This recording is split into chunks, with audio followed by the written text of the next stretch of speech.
Welcome to SUFO Vancouver. Hello everybody, welcome to the first edition of SUFO Vancouver. Today I have amazing things we want to share with you. First of all, let me introduce my friend Vikram Pandey here. He is co-founder of the startup we're going to talk about today. Before I introduce you about the startup, let me introduce Vikram Pandey. Vikram, how would you like everybody else to know you, what you are about? Okay. Hello everyone. First of all, thank you very much for watching this video. My name is Vikram Pandey and I've been here in British Columbia for the last 8 years.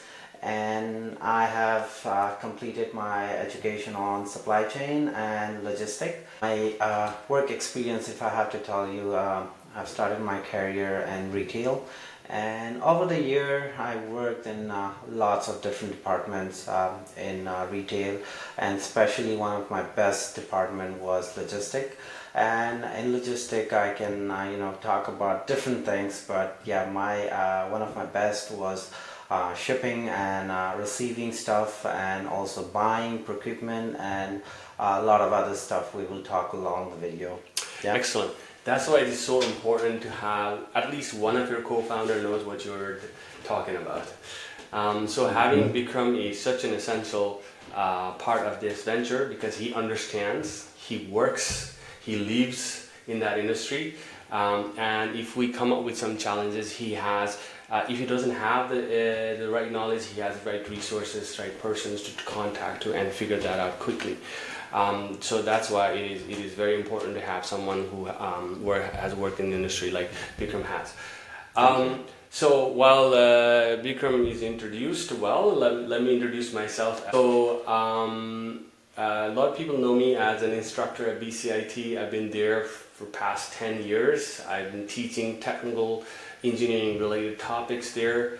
Besides that, previous to that, I worked as a regional industry development coordinator for Western Canada.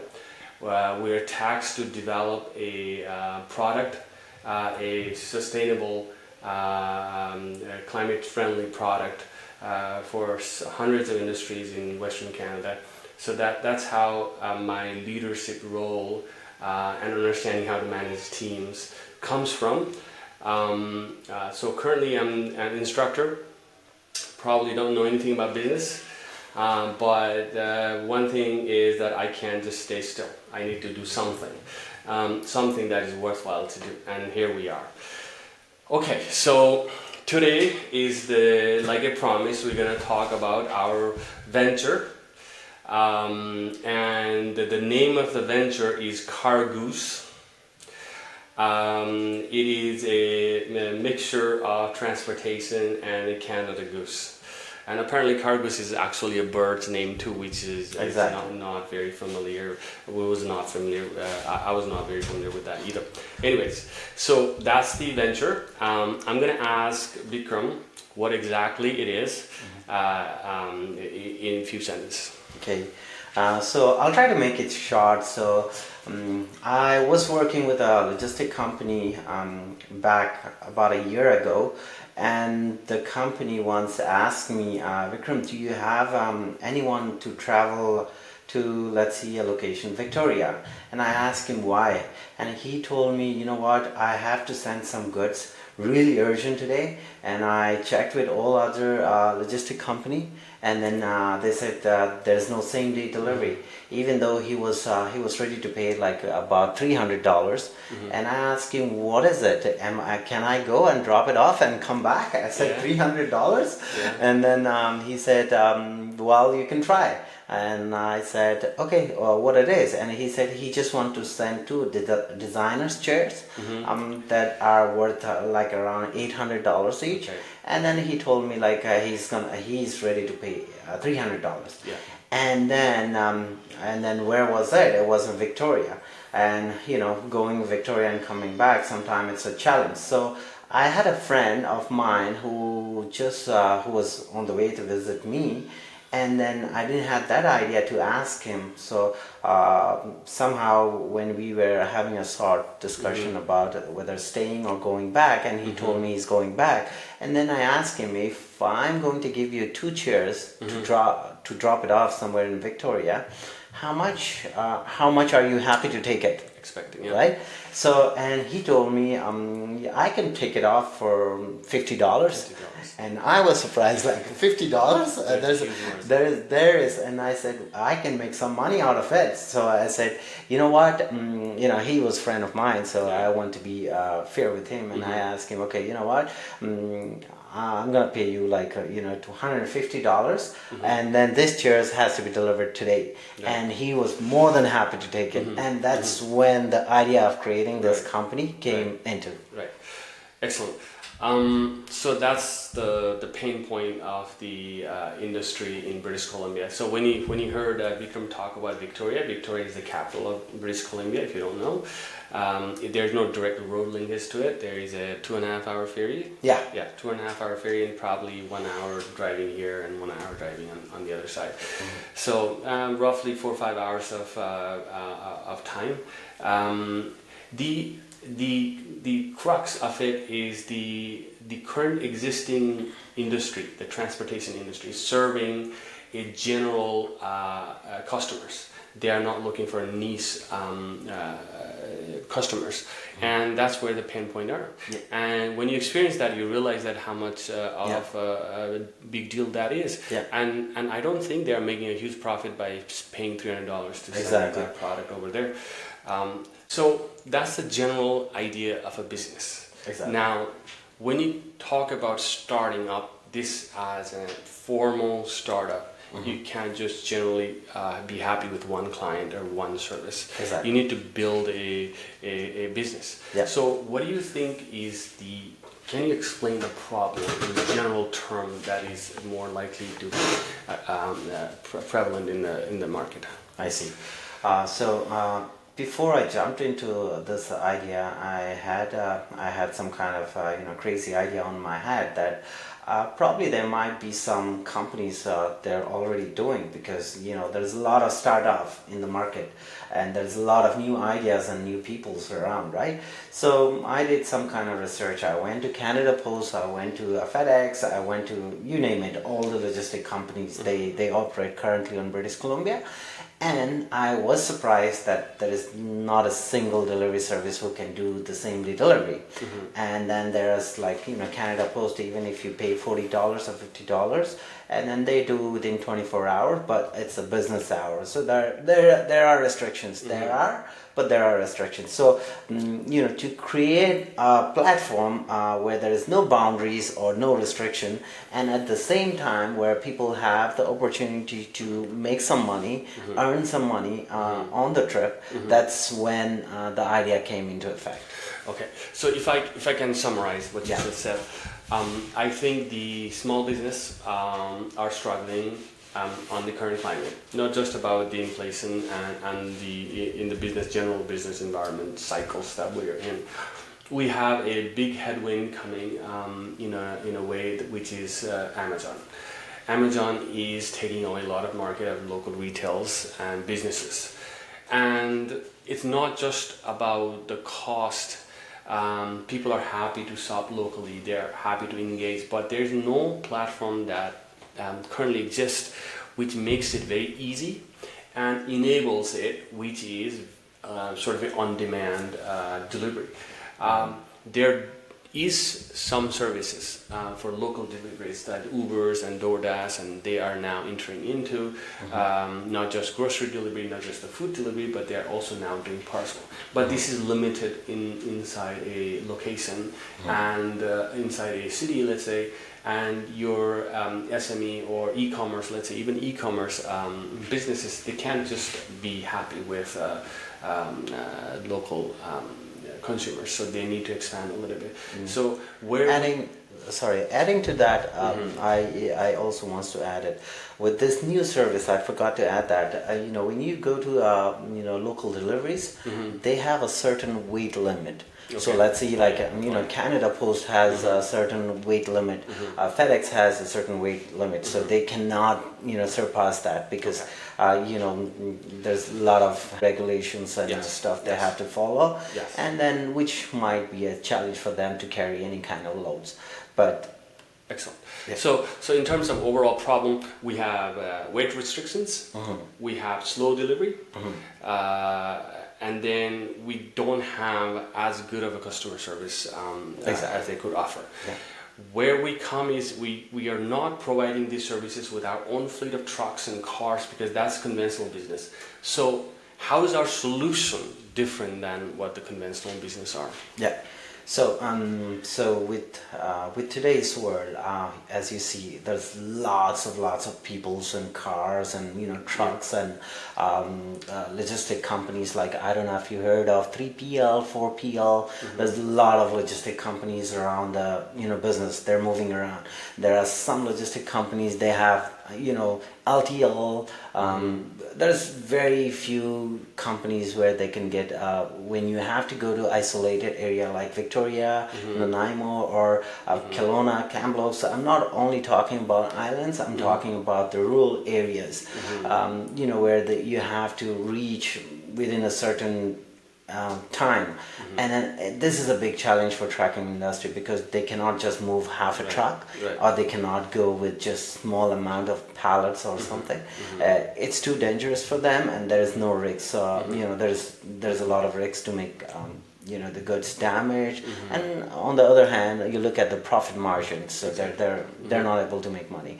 So we see a potentials among all this challenges, and we see potentials to grow up, and I really thought that coming up with a solution to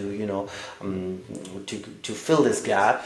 So we're not relying on the existing infrastructure or building on top of it, like buying a new truck or buying a new vehicle and then we send it really fast. That's exactly what they are trying to do, and that's the best solution to conventional system. The way that you're explaining that our solution is different than them is we're not building infrastructure, but we are asking everyday people who are traveling, like if you have to estimate like how many cars do we have going from Vancouver to Victoria in a day. Let's rough number. I mean, if we count on a ferry going from Vancouver to Victoria, probably roughly I would say I might not 100%, but roughly 300 cars. And then going, and then 300 cars coming, and then on top of it, you do have logistic companies, trucks and other stuff.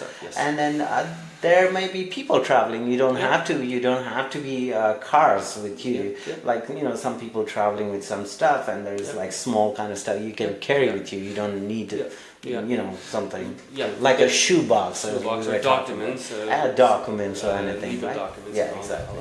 A gift or anything you can say that people are easy to carry. Yes. So we're leveraging everyday people traveling, and I think one of those ferries can hold about 200 cars on top of other trucks. So and then they leave every 2 hours or so. So we're talking about several hundreds of cars traveling every day, and they're not traveling packed to the gills. They're maybe a couple of people, and there may be a couple of luggages at the back, but most of it is that's it. If I get an opportunity that if I'm already going in that direction and somebody wants me to send some documents or goods, then I'll be happy to do that for exchange of some money that will offset my cost of traveling. But at the same time, I'm really concerned that if I'm taking somebody else's stuff, am I going to be liable for the damage? Am I going to get cut into illegal activities? So how are we, as a traveler who wants to make some extra bucks, how are that things considered? Okay, so we have a different mechanism place in order to run these operations. So we have, so on the background, let me talk about, we have insurance, we have credit checks, we have, identity checked, and then we have ratings, like any drivers who wants to do this on a permanent basis, people will be able to rate them, and then, and people have an option to buy extra insurance. So there may be time, yes, there may be time we might have challenges, but again, as we go on, we'll learn the process. But I know even if you go to Canada Post is a big company, right? They are, so they are taking stuff every day. they're a big company. So even if you want to send something on Canada Post, you still have an option to get insured, right? That's how things work. Yes, I do remember back in the days when weed was not legal, you could still buy weed from Amsterdam. Exactly. I didn't buy it, but you could do that, and there were Reddit posts about that all the time. So it's not about how much. It's not about the liability. The people who are transporting it, they are being contracted. The product is still in the custody of us company. We are insured. That product is insured. Any damage that product causes to the person who is transporting, that is also insured. So and it's not a new business concept. Uber does that, DoorDash does that, but they within the cities. There are solutions to take care of that. And our adding to that, Alok, I also want to include, so there are times, as I said, like, logistic companies, right, they run big trucks, like empty trucks going from Vancouver to Kelowna, or can be Toronto, you don't know, you name it, wherever.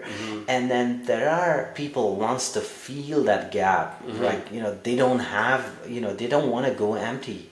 So if you can get some kind of load, so like anything from our portal, and they can deliver that, and it will be a big source of income for them. Just to unpack that, there's such a thing, I think you can explain this much better. When truck travels from point A to point B, the fuel is already there. The person driving has to be paid. So how does it make economical sense for the product to move from one place to another place? Is to pack everything possible.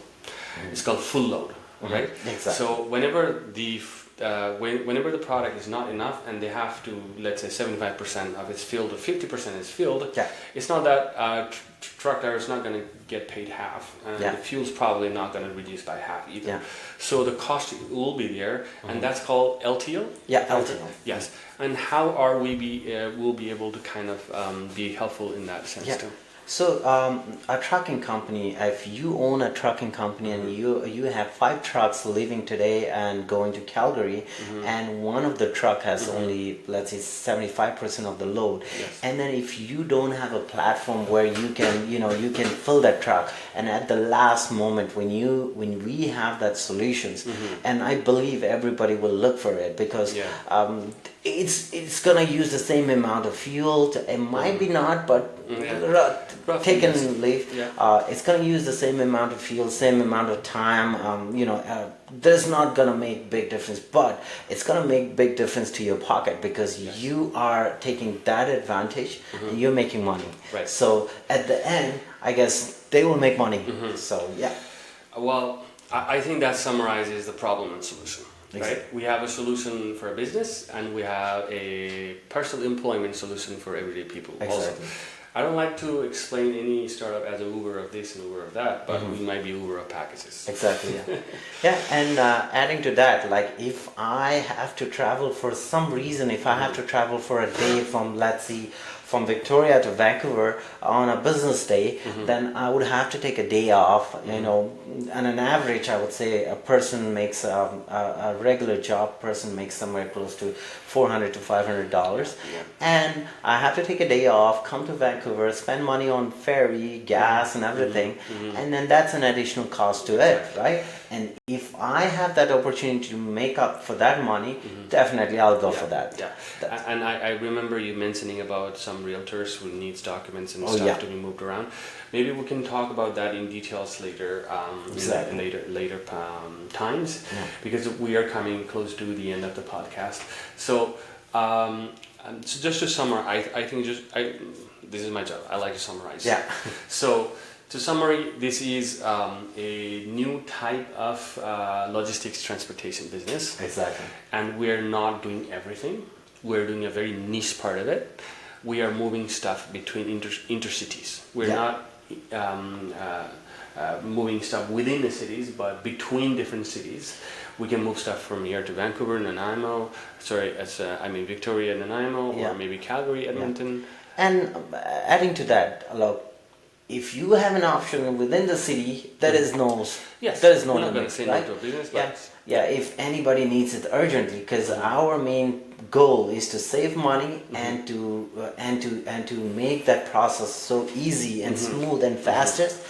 We want everybody to use our system, right? Absolutely. Okay, so I think now you know what Cargoose is all about. Exactly. So this is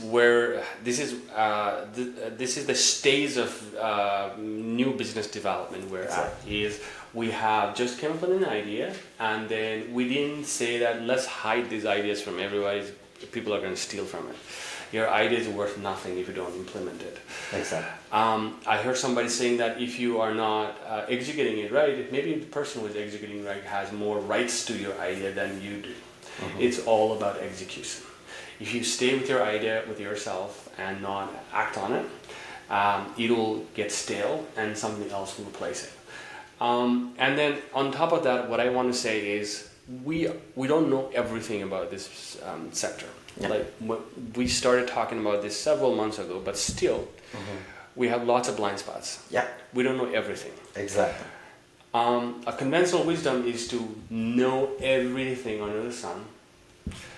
Write a big grand proposal, talk to investors, build an app, do all this stuff. But I think the correct approach is just start up and find out. Right? The best approach is to start it in a way that you're not spending resources on it. Are we building any app right now? Are we hiring anybody? Exactly. Do we have any buying trucks and anything? No, we're just spending our time. Yeah. We don't need any kind of resources right now. We just spending our time and the idea behind it, and probably a small platform. I'm not saying an app. It can be anything web-based, but we working on it. So it will come back on the later podcast, and then some insurance companies and some bookkeeping and stuff. And there's not a lot of investment at this point in time. But as we go on, things might change, situation might change, and we might look into how to handle it.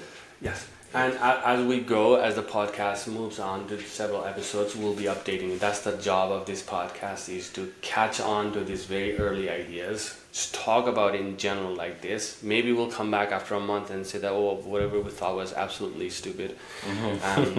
But that's a part of the growth.